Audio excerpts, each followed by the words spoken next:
Terima kasih Anda masih bersama saya di acara Kikendi, dan saya akan melanjutkan pertanyaan mengenai pengalaman spiritual aslinya ketika dinyatakan mati suri.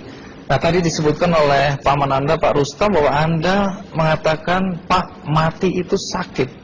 Apa yang Anda rasakan waktu itu? Rasa dada sesak, terus sakitnya tuh seperti ditusuk pedang, terus seperti kulit binatang dikuliti hidup-hidup. Sakit sekali waktu itu rasanya. Sakit sekali. Terus di dada saya terasa sesak. Setelah itu paman saya mengajar saya mengucap kalimat thayyibah, terus mengucap dua kalimat syahadat, asyhadu an la ilaha illallah wa asyhadu anna muhammadar rasulullah. Apa betul waktu roh Anda itu dicabut dari kaki itu, ya, Anda bisa melihat jasad Anda? Sempat saya melihat jasad saya pada waktu itu, tapi sebentar. Setelah itu saya dibawa pergi oleh dua orang malaikat ini. Dan pada waktu itu saya ingin ketemu sama ayah saya. Kebetulan ayah saya sudah meninggal.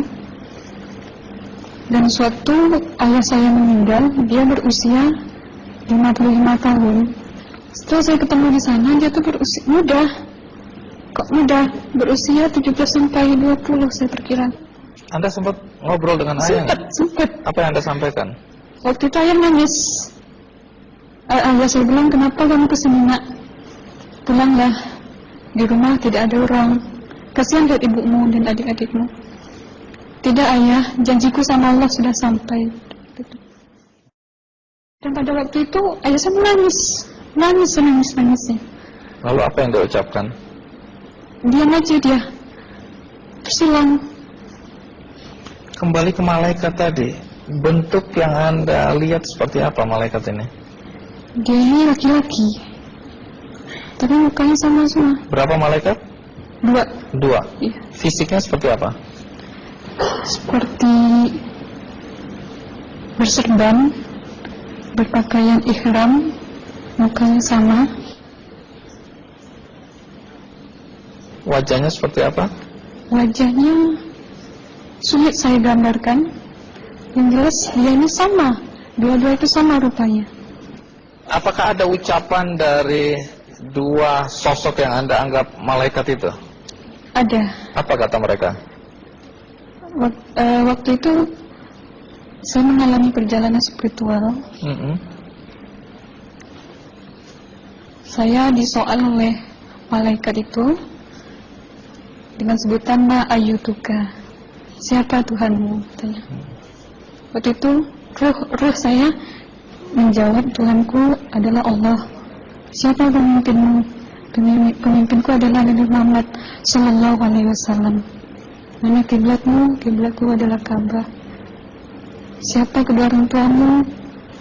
Siapa saudara maramu? Terus saya diperjalankan. Setelah itu kedua orang malaikat ini memimpin tangan saya, tangan kiri saya, membawa saya ke satu tempat, menduduki saya di sebuah kursi. Pada waktu itu kursinya tuh empuk, mungkin 8 busanya ya, cantik. Terus di sana saya duduk. Di sebelah kanan saya ada tiba-tiba berwujud seorang perempuan yang mengaku amal. Kamu siapa? Kata saya. Aku adalah amalmu semasa kamu hidup di atas dunia. Dan selama kamu di sini, saya akan menemanimu sampai yaumul akhir, itu katanya. Dan pada waktu itu saya melihat perempuan-perempuan solehah berpakaian muslimah, berkerudung, mencium pipi kanan, pipi kiri. Mungkin salam perkenalan pertama waktu menduduki di situ. Setelah itu saya dihijrahkan lagi, dibawa oleh dua orang malaikat ini lagi, melihat dosa-dosa besar ya. Di sana saya diperlihatkan ada seorang laki-laki memikul besi di bahunya. Saya perkirakan besi itu mungkin beratnya tuh berton kali ya, Berat sekali ya. berat sekali. Terus dia berjalan nggak sampai-sampai ke tujuannya, berlumuran darah nanah, baunya na'udzubillah misalnya. Bajunya tuh sobek-sobek. Waktu itu roh saya disaksikan oleh Amal.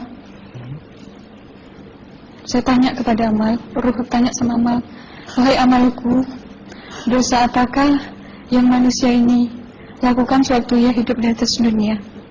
Amal menjawab pada waktu itu, sewaktu manusia ini di atas dunia, dia ini adalah menyantet orang, meneluh orang, sehingga dia berjalan nggak sampai sampai yaumul akhir katanya. Yang kedua, saya melihat ada seorang laki-laki saling bunuh-membunuh. Sebentar kayak gitu lagi. Waktu itu, suatu manusia ini hidup di atas dunia, dia adalah seorang pembunuh, hingga dia tidak mau bertanggung jawab terhadap orang yang dibunuhnya. Terus yang ketiga, saya melihat ada seorang laki-laki dihujam kemaluannya pakai besi panas, timah panas itu ya, hingga menembus. Waktu itu roh bilang sama Amal, wahai Amalku, dosa apakah yang manusia ini hidup di atas dunia? Amal waktu itu menjawab, suatu manusia ini hidup di atas dunia, manusia ini adalah seorang perzina. Setelah itu saya melihat ada seorang laki-laki disebati oleh rotan. Rotan itu menyebati kulitnya tuh hingga lepas daging sama kulitnya. Itu yang mau menjawab, suatu manusia yang hidup di atas dunia, dia ini tidak pernah sholat Islam, hingga waktu matinya pun dia tidak mengucap 2 kalimat syahadat. Dan pada waktu itu roh sama Amal sempat menghafiz Quran pada waktu itu dengan harapan supaya orang manusia yang Allah siksakan ini bisa terampuni dosanya. Jadi masih sempat waktu itu ya? Iya, roh sama Amal yang menghafiz Quran, bertahzim, bersalawat, baca ayat 1000 dinar, membaca Yasin. Tapi sayang, bahkan tambah banyak, Allah tidak mengampuni dosa-dosa mereka, sayangnya. Setelah itu, akhirnya yang terakhir kali berzikir. Zikir saya pada waktu itu, subhanallah, walhamdulillah, wa la ilaha illallah, wallahu akbar, la hawla wa la quwwata illa billahil aliyyil azim. Sekuat-kuatnya nada saya berteriak. Tiba-tiba saya merasakan detik jantung ya. Waktu itu mungkin paman saya yang menyaksikan. Itu saya koma. Disitulah sebenarnya Anda kembali ke jasad ya? Iya, benar. Jadi banyak sekali Anda menyaksikan kejadian-kejadian di alam sana ya. Nah, menarik karena waktu kami menghubungin Mbak Aslina, pada dasarnya Mbak Aslina keberatan menceritakan kembali kisahnya. Tapi kalau toh akhirnya Anda mau sampai di sini dan Anda sudah bercerita, apa harapan Anda pada orang-orang yang mendengarkan kisah ini? Ya, harapan saya pertama, ya lebih banyak mumpung menyambut puasa ya, lebih banyak mendekat diri aja sama Allah, perbanyakkan amalan soleh, perbanyakkan zikir, perbanyakkan sholawat, baca Quran, dan sebagainya. Itu harapan Anda ya? Iya. Baik, terima kasih Mbak Aslina ya, sudah datang dari Bengkalis.